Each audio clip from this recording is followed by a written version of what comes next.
आज तक रेडियो सुनता है सारा जहां।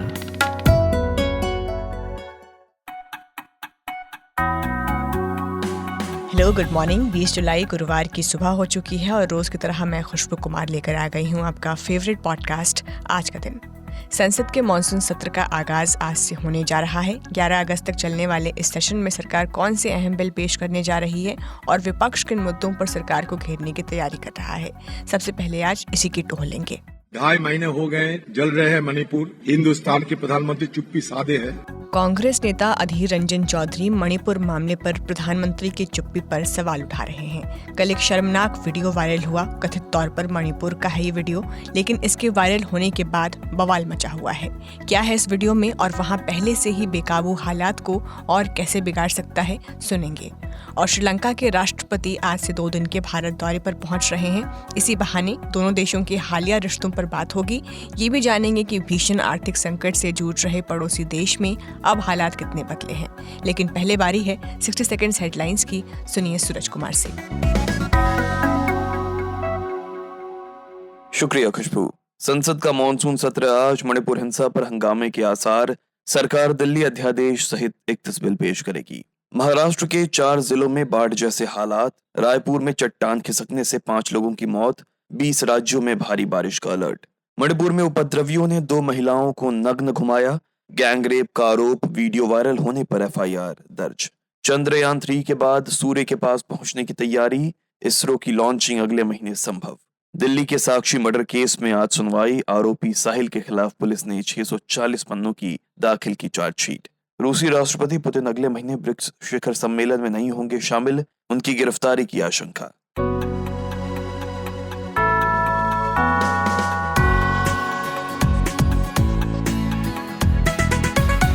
भारत की संसद में हर साल 3 सत्र बुलाए जाते हैं, बजट, मॉनसून और विंटर यानी शीतकालीन सत्र।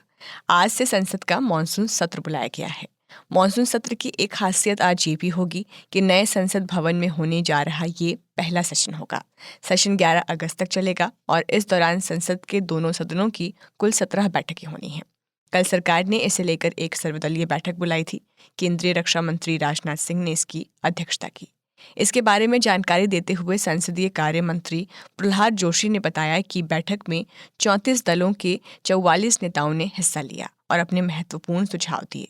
जानकारी के मुताबिक सरकार इस दौरान 31 बिल पेश करने जा रही है। दिल्ली में पार्लियामेंट से जुड़े मसले कवर करने वाले आज तक रेडियो रिपोर्टर राहुल गौतम से हमने बात की और पूछा कि सरकार कौन कौन से अहम बिल को सदन के पटल पर रखने जा रही है। जो मॉनसून सेशन है वो बहुत महत्वपूर्ण रहेगा, क्योंकि आप जानते हैं 2024 में लोकसभा चुनाव होने हैं। बीजेपी और एनडीए की कोशिश रहेगी कि जो भी पेंडिंग एजेंडा है या जो रिफॉर्म्स हैं या जो भी वो काम करना चाहते हैं उनको इस सेशन के थ्रू उनको पास कराया जाए, उन बिल्स को। प्रमुख तौर पर जो बिल्स है मैं आपको बता देता हूँ। जिस बिल को लेकर सबसे ज्यादा हंगामा होने की उम्मीद है, ये आशंका जताई जा रही है, वो बिल है डेली सर्विसेज बिल। आप जानते हैं आम आदमी पार्टी बीजेपी पर आरोप लगाती रही है कि इस ऑर्डिनेंस के थ्रू, इस बिल के थ्रू जो केंद्र सरकार है वो दिल्ली सरकार की जो शक्तियां हैं वो खत्म करना चाहती है, क्योंकि सुप्रीम कोर्ट ने दिल्ली सरकार के हक में फैसला दिया था। ऐसी आशंका है कि इसको लेकर जबरदस्त हंगामा होगा। सबसे इंपॉर्टेंट या जो सबसे ज्यादा डिबेट वाला बिल है वो डेली सर्विसेज बिल रहेगा। इसके अलावा डेटा प्रोटेक्शन बिल भी सरकार ने इस बार फैसला किया है कि वो मॉनसून सेशन में उसको टेबल करेंगे। कुल मिलाकर 31 बिल्स को टेबल किया जाएगा।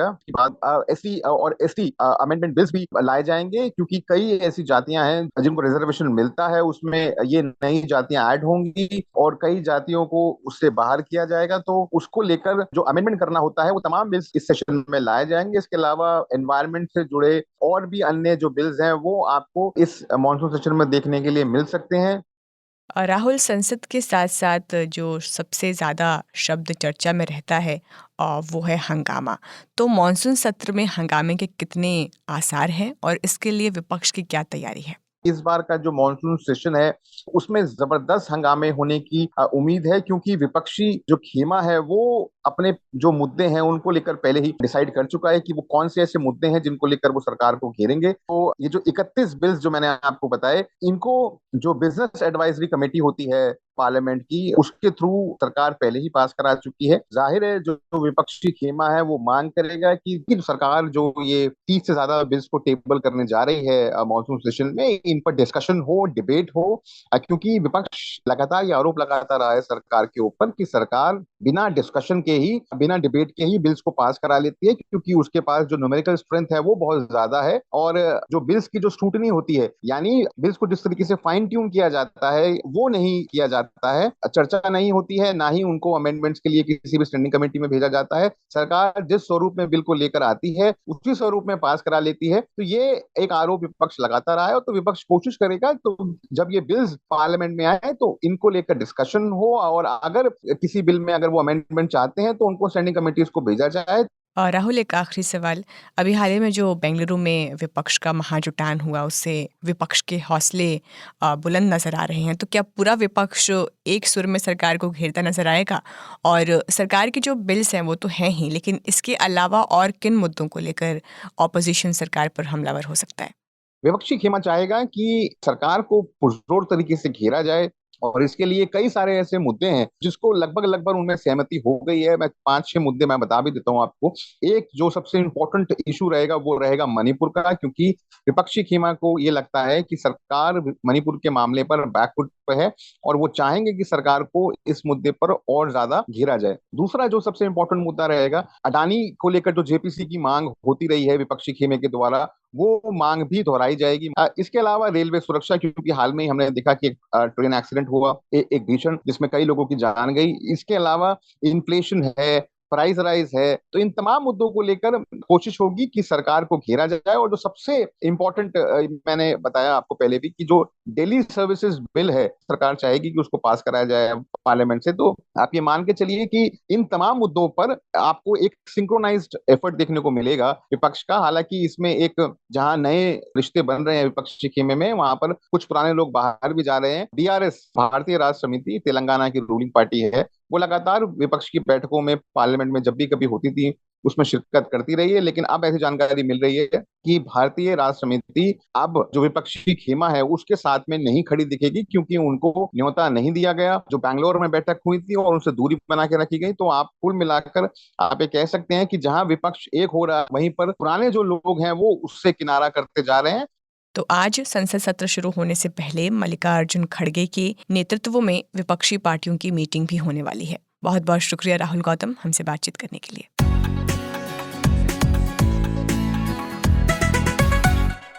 और अब बात मणिपुर की, जो पिछले 2.5 महीने से हिंसा का दंश झेल रहा है।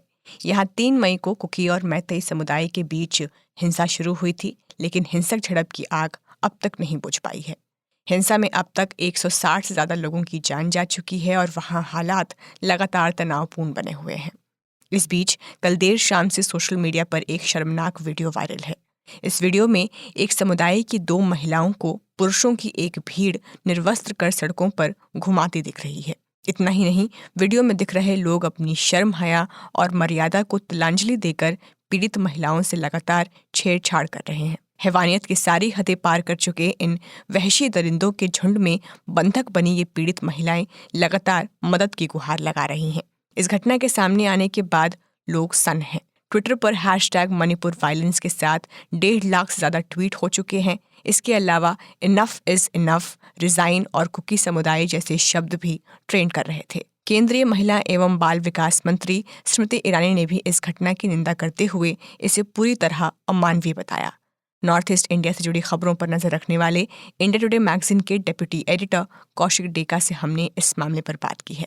कौशिक जी, ये घटना जो है 4 मई की बताई जा रही है, तो इसकी सच्चाई क्या है? ये वीडियो अब क्यों सामने आया? इसे वायरल किया किसने और पुलिस ने इस पर क्या एक्शन लिया है? इन 3 सवालों पे मणिपुर पुलिस अभी इन्वेस्टिगेशन कर रहे हैं। इनफैक्ट मैंने जब मुख्यमंत्री बीरेन्द्र सिंह जी से बात किया, उन्होंने कहा कि इस वीडियो की ऑथेंटिसिटी पे भी जांच हो रहे हैं, क्योंकि ये घटना घटी थी मई 4 को, और इस घटना को लेके 21 जून को एक FIR रजिस्टर हुआ है साइकिल पुलिस थाने में मणिपुर में।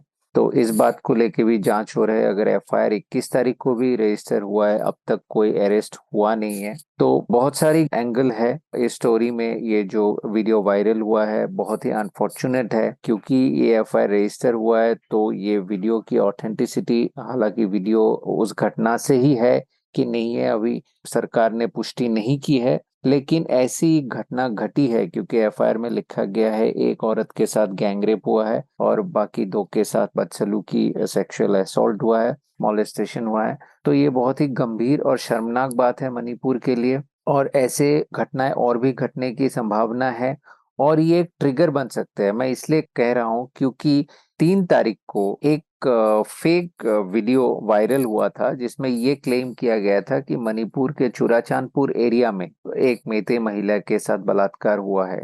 ये वीडियो वायरल होने के बाद काफी गुस्सा फैला हुआ था मणिपुर में, और ये 4 तारीख को ये घटना घटी है तो उस घटना के एक रिएक्शन भी माना जा सकता है। लेकिन इससे भी अनफॉर्चुनेट बात यह है कि वो जो मेते महिला की बलात्कार की बात निकली थी वो एक्चुअली फेक न्यूज था। लेकिन ये बात भी सच है कि 4 तारीख के बाद अब जाके ये वीडियो बाहर आया है और किस तारीख को एफआईआर हुआ है और तब से लेके अब तक कोई एक्शन भी नहीं हुआ है। ये सारी बातें एक बात निश्चित करता है कि मणिपुर में एक तरह के अराजकता चल रहे हैं। जी, और आपने कहा कि मणिपुर में अराजकता की स्थिति है। केंद्र सरकार और राज्य सरकार के प्रयासों के बावजूद, आर्म्ड फोर्सेस की तैनाती के बाद भी हालात काबू में क्यों नहीं आ पाए हैं, और अब इस वीडियो के वायरल होने से क्या उनका काम और टफ हो जाएगा? देखिए, इस घटना को लेके हम ये टिप्पणी नहीं कर सकते कि वहां पे हालात काबू में नहीं पाया गया है। ये घटना घटी है 4 तारीख को। इस घटना के ऊपर जितने भी इन्वेस्टिगेशन होना चाहिए था, जिस तरह के कार्रवाई होना चाहिए था, वो नहीं हुआ, वो सटीक बात है। लेकिन मणिपुर के जो हिंसा है वो 2 महीने तक चलते रहे, इस बात से तो ये बात की पुष्टि होती है कि केंद्र सरकार और राज्य सरकार और आर्म फोर्सेस सभी मिलके भी एक रूल ऑफ लॉ जो मणिपुर में एस्टैब्लिश करना था और कायम रखना था वो नहीं कर पा रहे थे। लेकिन ये बात भी सच है कि पिछले 1 हफ्ते में जो हिंसक घटनाएं हैं थोड़ा कम हुआ है। लेकिन अब इस वीडियो के बाहर आने से एक बात तय है कि कोई ऐसे शक्ति भी वहां पे काम कर रहे हैं जो ये नहीं चाहते कि शांति बहाल हो। इसलिए संभावना ये है कि इस वीडियो के बाहर आने से हिंसा फिर से भड़क जाए, तो केंद्र सरकार, राज्य सरकार और आर्म फोर्सेस तीनों को और ज्यादा संभाल के और ज्यादा शक्ति से पेश आना पड़ेगा। एक सवाल और कौशिक डेका जी, कि प्रधानमंत्री नरेंद्र मोदी इस मामले पर लगातार चुप हैं। आज से पार्लियामेंट का सेशन भी शुरू हो रहा है, ऑपोजिशन पार्टियां इस पर सवाल भी उठाने वाली हैं, तो क्या लगता है उनके ऊपर चुप्पी तोड़ने का प्रेशर अब और बढ़ गया है? बिल्कुल प्रेशर होगा, और ये प्रेशर नहीं, ये एक जिम्मेवारी होना चाहिए। जाहिर सी बात है, पार्लियामेंट शुरू हो रहा है और अपोजिशन के पार्टीज ये मुद्दा उठाएंगे और उठाना भी चाहिए, क्योंकि ऐसे शर्मनाक वीडियो और ऐसे घटना घटी है भारत के किसी भी कोने में घटे तो जरूरी है कि स्टेट और पुलिस एडमिनिस्ट्रेशन को जिम्मेवार ठहराया जाए।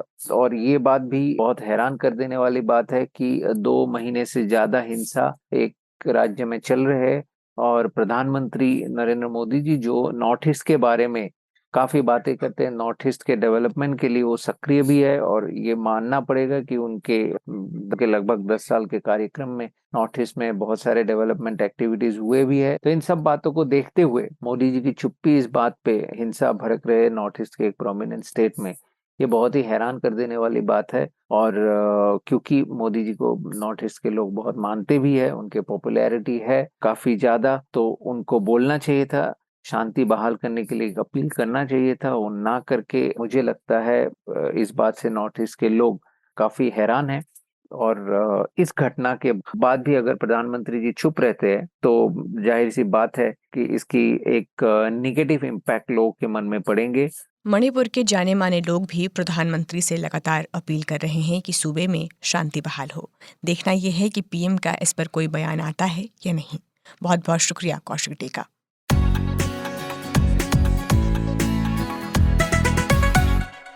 और अब बढ़ते हैं हमारी आखिरी खबर की ओर।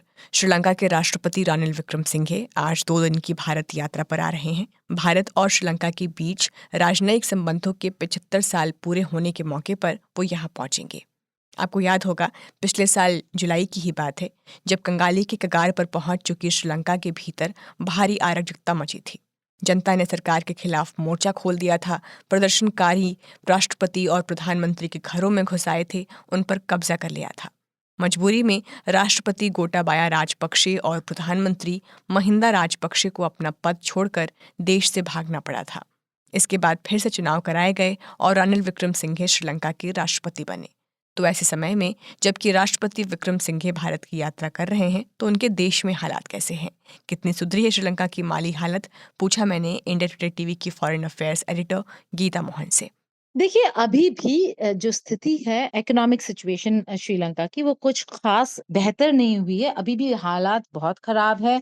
इकोनॉमी वाइज उनको अभी भी बहुत करने की जरूरत है, लेकिन कहीं ना कहीं ये एक अंडरस्टैंडिंग है। इस मुश्किल घड़ी में भारत श्रीलंका के साथ खड़ा था, जबकि जो श्रीलंका का पास्ट पोजीशन था जियोपॉलिटिक्स को अगर हम देखें, तो कहीं ना कहीं वो तनाव जो था भारत और चीन के बीच श्रीलंका को लेकर हमेशा से बना हुआ था। लेकिन जब ये इकोनॉमिक क्राइसिस हुआ और चीन ने अपने हाथ खड़े कर दिए और अपने जो प्रोजेक्ट्स है वो उन्होंने जारी रखा, जबकि पूरा देश एक बहुत ही बड़े आर्थिक क्राइसिस से गुजर रहा था, उसमें कहीं ना कहीं श्रीलंका के सरकार की और श्रीलंका के लोगों की सोच बदल गई है। तो भारत ने काफी मदद भेजा और काफी सुधार आया है, लेकिन फिर भी इतना नहीं कि ये कह सके कि श्रीलंका आज अपने पांव पे खड़ा है। आईएमएफ का जो लोन्स थे वो बेल आउट्स मिलना और भारत से एड मिलना एक बहुत ही बड़ी मदद थी श्रीलंका के लिए। जी, और श्रीलंकन प्रेसिडेंट के इस दौरे का एजेंडा क्या रहने वाला है, क्या उम्मीद लेकर वो भारत आ रहे हैं? बहुत सारे इंपॉर्टेंट मीटिंग्स हैं। मुलाकात द्रौपदी मुर्मू भारत के राष्ट्रपति से मुलाकात करेंगे और फिर बायलैटरल टॉक्स प्रधानमंत्री नरेंद्र मोदी के साथ होंगे, जहां पर कई सारे मुद्दों पर बातचीत होगी। जो नेबरहुड फर्स्ट पॉलिसी और विजन सागर है भारत का, उसमें अगर आप देखें तो भारत ने भी अपनी जो दोस्ती है वो श्रीलंका के साथ निभाई है। कनेक्टिविटी की बात करें, कोऑपरेशन की बात करें अक्रॉस सेक्टर्स, या फिर मदद की बात करें, तो इन सारे मुद्दों पर बातचीत होने वाली है। बहुत इंपॉर्टेंट विजिट है क्योंकि ये उनका पहला विजिट है राष्ट्रपति बनने के बाद। और आने से पहले एक बहुत अहम मुद्दा है जो भारत के बहुत दिल के करीब है, वो है वहां के तमिल पॉपुलेशन को लेकर। आने से पहले वहां के जो तमिल लीडर्स हैं, टीएनए तमिल नेशनल अलायंस के जो लीडर्स हैं, उन्होंने एक खत प्रधानमंत्री नरेंद्र मोदी को लिखा, जो हमारे हाई कमीशन में डिलीवर हुआ, और मुलाकात की रणिल विक्रमसिंघे के साथ, जहां पर उन्होंने अपनी बात रखी कि आज भी जो डिवोल्यूशन ऑफ पावर्स की बात कर रहे हैं, 13th अमेंडमेंट को लागू करने की बात कर रहे हैं, वो आज भी पूरा नहीं हो पाया। पहले क्योंकि राजपक्सा की सरकार थी, उसके बाद आर्थिक क्राइसिस की वजह से नहीं हो पाया, लेकिन अब वो कह रहे वक्त हो चुका है कि दोनों देश एक दूसरे के साथ मिलकर काम करें। लेकिन कहीं ना कहीं श्रीलंका और श्रीलंका की अब प्रेजेंट सरकार 13th अमेंडमेंट के इम्प्लीमेंटेशन की तरफ भी बढ़ते हुए नजर आए। उन्होंने अपने खत में लिखकर यही कहा कि ये ही तमिल पार्टीज की मांग है, जो कोऑपरेटिव फेडरलिज्म की बात भारत में चल रही है, अगर वही श्रीलंका में नजर आए तो शायद तमिल पार्टीज जिन जिन जगह पर नॉर्थ और ईस्ट में जहां पर तमिल पॉपुलेशन रहते हैं, उनके लिए काफी बेहतर हो जाएगा, क्योंकि वो भी गवर्न कर पाएंगे और अपने जो प्रोविंसेस हैं उसमें कोई बहुत इंपॉर्टेंट गवर्निंग रोल अदा कर पाएंगे। भारत जाहिर है अपना पड़ोसी धर्म निभाते हुए श्रीलंका की मदद कर रहा है और आगे भी करेगा, लेकिन भारत के कौन से हित जो हैं वो इसमें सध रहे हैं? इंडिया के लिहाज से अगर आप देखें, श्रीलंका भारत के लिए बहुत इंपॉर्टेंट है। जहां श्रीलंका है पोजिशन्ड, वहां पर अगर चीन बढ़ता हुआ नजर आता तो वहां पर भारत की सिक्योरिटी और भारत के इंटरेस्ट्स को काफी हानि पहुंच सकती थी। ब्लेसिंग इन डिस्गाइज तो नहीं कह सकते, क्योंकि किसी भी देश को इतना बड़ा फाइनेंशियल क्राइसिस का सामना नहीं करना चाहिए, लेकिन ये फाइनेंशियल क्राइसिस ने कहीं ना कहीं श्रीलंका को दिखाया कि चीन के साथ और चीन पर निर्भर रहना कितना खतरनाक हो सकता है, क्योंकि न केवल आर्थिक स्थिति खराब हो गई, स्ट्रेटेजिक विजन जो था श्रीलंका का, जो श्रीलंका इंडियन ओशन में एक सबसे इंपॉर्टेंट क्रिटिकल देश बन चुका था, जहां पर अमेरिका अपने इन्वेस्टमेंट्स कर रहा था, वो सब कहीं ना कहीं चीन वर्सेस वेस्ट हो गया, चीन वर्सेस भारत हो गया। अब वो खत्म होता नजर आ रहा है। श्रीलंका अब जब एंगेज करता है, उनके सबसे टॉप प्रायोरिटी भारत है।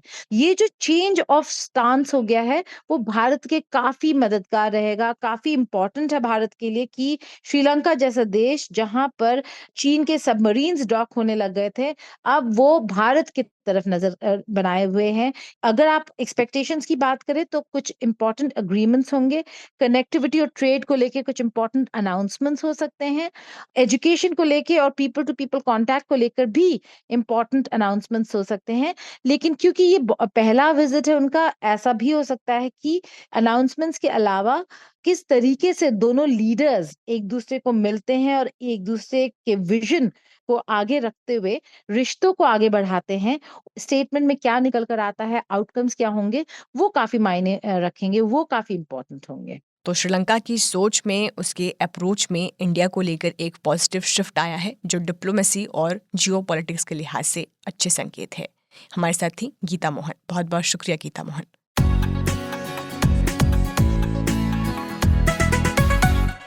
और देश दुनिया की अखबारों में छपी खबरों से रूबरू होने का वक्त हो गया है। गुड मॉर्निंग सूरज। खुशबू, गुड मॉर्निंग। मॉनसून सत्र की आज से शुरुआत होने वाली है। आज अखबार आप देखेंगी, हर जगह मॉनसून सत्र की चर्चा है। लेकिन हम चर्चा उस बात की करने जा रहे हैं जिस पर हमने आज का दिन में बात भी की है, तफसील से बात की है, मणिपुर वायलेंस। और अखबार पर आए उससे पहले अपन आते हैं ट्विटर के ट्रेंड्स पर। नंबर 1 पे ट्रेंड है मणिपुर वायलेंस, दूसरे नंबर पर नरेंद्र मोदी इस्तीफा दो, तीसरे नंबर पर मणिपुर, चौथे नंबर पर स्मृति ईरानी। ये ट्रेंड्स आपको क्या बता रहे हैं? मणिपुर से एक वीडियो आया है जो अब तक आप लोगों ने देख भी लिया होगा। 2 महिलाएं हैं जिनको घसीट कर ले जाया जा रहा है और उसके बाद उनमें से एक पर गैंग रेप किया जाता है। मई और अप्रैल के बीच का ये वीडियो है और स्मृति ईरानी कंडेम कर रही हैं अभी कि यार मेरी बात हुई है और मैं कंडेम कर रही हूँ इस चीज को। आप कार्रवाई क्या कर रहे हैं? सवाल ये है, इस पर बात हुई है तो आप वो आज का दिन में सुन सकते हैं। बहरहाल अब हम अखबार के पन्नों पर चलते हैं। पहले पन्नों पर तो नवभारत टाइम्स पे ही शुरुआत करते हैं। हेडलाइन है, आज से संसद का सत्र, दिल्ली से जुड़ा बिल पहले नंबर पर, सरकार संशोधन बिल 2023 ये बिल है और इस पर भी हम लोगों ने आज का दिन में तफसील से बात की है। 31 विधेयक आएंगे, सरकार मणिपुर पर भी चर्चा को तैयार हो गई है और कल ही मणिपुर का वीडियो आ गया जिसपे हम लोगों ने अभी कुछ देर पहले बात की। बाकी अखबारों में जैसे हिंदुस्तान हिंदी में देख रहे हैं, चमोली जो कि उत्तराखंड में है, वहां पे सीवेज ट्रीटमेंट प्लांट परिसर में करंट फैल गया। करंट से 16 लोगों की मौत हो गई और जो परिसर में जो सीढ़ियां हैं वहां पर जितने भी लोग खड़े थे सभी झुलस गए। गृह मंत्री अमित शाह ने फोन पर इस बात की पूरी जानकारी ली है। अब दूसरा मसला जिसपे बहुत बवाल हो रहा है वो है पहलवानों से जुड़ा हुआ। पहलवान बजरंग पुनिया और विनेश फोगाट को ट्रायल से छूट देने का मामला सामने आया कि वो बिना ट्रायल दिए हुए जो एशियन खेल हैं उसमें वो खेल सकते हैं। 22 और 23 जुलाई को एशियाई खेल होना है। अब इस पर जो बाकी खिलाड़ी हैं वो भड़क गए कि ऐसा क्यों भाई, आप बाकी खिलाड़ियों का टेस्ट ले रहे हैं, ट्रायल ले रहे हैं, बजरंग पुनिया और विनेश फोगाट का ट्रायल क्यों नहीं ले रहे हैं? और ये मामला अब चला गया है हाई कोर्ट। लेकिन क्या जब तक मामला हाई कोर्ट में रहेगा बजरंग पुनिया और विनेश फोगाट एशियन गेम्स खेल नहीं पाएंगे, उसमें भाग नहीं ले पाएंगे? ये एक सवाल है। सूरज, हिंदुस्तान टाइम्स अखबार मेरे सामने है। खबर दिल्ली से है। कल दिल्ली के मुख्यमंत्री अरविंद केजरीवाल और LG के सक्सेना ने मुलाकात की है राजनिवास में, ये तय करने के लिए कि दिल्ली इलेक्ट्रिसिटी रेगुलेटरी कमीशन का नया जो अगला चेयरपर्सन है वो कौन होगा। और ये बैठक दोनों ने 2 दिन बाद की है जब इन्हें सुप्रीम कोर्ट ने आदेश दिया था कि DERC के चेयरपर्सन के नाम जो है वो तय करें। कलह है इन दोनों के बीच जो चल रही है टसल, उससे थोड़ा ऊपर उठें और ये मामला जो है वो सुलझाएं। टाइम्स ऑफ इंडिया बता रहा है बारिश वापस से हुई है नॉर्थ में और इस कारण क्या है कि यमुना जो है फिर से एक बार जो खतरे का निशान है उसको पार कर गई है। और इंडिया जो अपोजिशन पार्टी एक बनी है अलायंस वाली, उसका टैगलाइन फाइनल हो गया है, जीतेगा भारत, ऐसा द टाइम्स ऑफ इंडिया कह रहा है। हालांकि इंडियन एक्सप्रेस बता रहा है कि अभी इस पे बात बननी है। तो सोर्सेस के हवाले से ये खबर है जो टाइम्स ऑफ इंडिया ने छापी है कि जीतेगा भारत इंडिया का टैगलाइन होगा 2024 इलेक्शन पे। हालांकि एक जो खबर और बता रहा है द टाइम्स ऑफ इंडिया की इंडिया ने तो यूनिटी की बात कर रही है कि इंडिया में आएंगे, साथ में आएंगे, उसके बाद हम बीजेपी से लड़ेंगे, NDA से लड़ेंगे। लेकिन CPM लीडर हैं एक बिंद्रा कराट, उन्होंने कल तृणमूल कांग्रेस के रवैये को डिक्टेटरशिप बता दिया है और खास करके पंचायत चुनाव का उन्होंने जिक्र किया। ममता बनर्जी को उन्होंने कल आड़े हाथ लिया है। जिस चीज का डर था वो शुरू हो गया है कि पार्टियां स्टेट्स में एक दूसरे के खिलाफ हैं और उस कारण वो एक दूसरे को अटैक भी कर रही हैं। क्या मैरिटल रेप एक क्रिमिनल ऑफेंस है? इस पर अब सुप्रीम कोर्ट सुनवाई के लिए तैयार हो गई है। 3 जज की बेंच इस पूरे मामले की सुनवाई करने वाली है। और एक खबर मैं देख रहा था द दिल्ली गार्जियन में, समाजवादी पार्टी के एमएलए हैं अबू असीम आजमी। उन्होंने कहा है कि मेरा रिलीजन मुझे ये इजाजत नहीं देता कि मैं वंदे मातरम गाऊं या कहूं। इसको लेकर भी ट्विटर पे अब आप एक ट्रेंड देख रहे होंगे। दैनिक भास्कर डिजिटल बता रहा है कि महाराष्ट्र के 4 जिलों में बाढ़ जैसे हालात हो गए हैं। 3 नदियां खतरे के निशान से ऊपर बह रही हैं। 20 राज्यों में भारी बारिश का अलर्ट मौसम विभाग ने जारी कर रखा है। और आपको साक्षी मर्डर केस याद है दिल्ली में, जो बीच रास्ते पे लोग आ जा रहे थे और पत्थर से उसका चेहरा जो है वो कुचल दिया गया था। आरोपी साहिल के खिलाफ पुलिस ने 640 पेज की चार्जशीट दाखिल की है, जिस पर कोर्ट ने 1 जुलाई को संज्ञान लिया था और मामले की सुनवाई के लिए 20 जुलाई की तारीख। चंद्रयान 3 के बाद सूर्य के पास पहुंचने की अब भारत की तैयारी है। सूरज, खबर भास्कर पर मैं पढ़ रही थी। इसरो देश के पहले सूर्य मिशन आदित्य L1 की लॉन्चिंग के लिए तैयार है। जो सूर्य की निगरानी के लिए जो सैटेलाइट भेजा जा रहा है उसके सभी पेलोड का जो टेस्ट है वो पूरा कर लिया गया है और जल्द ही इसका आखिरी रिव्यू भी किया जाएगा।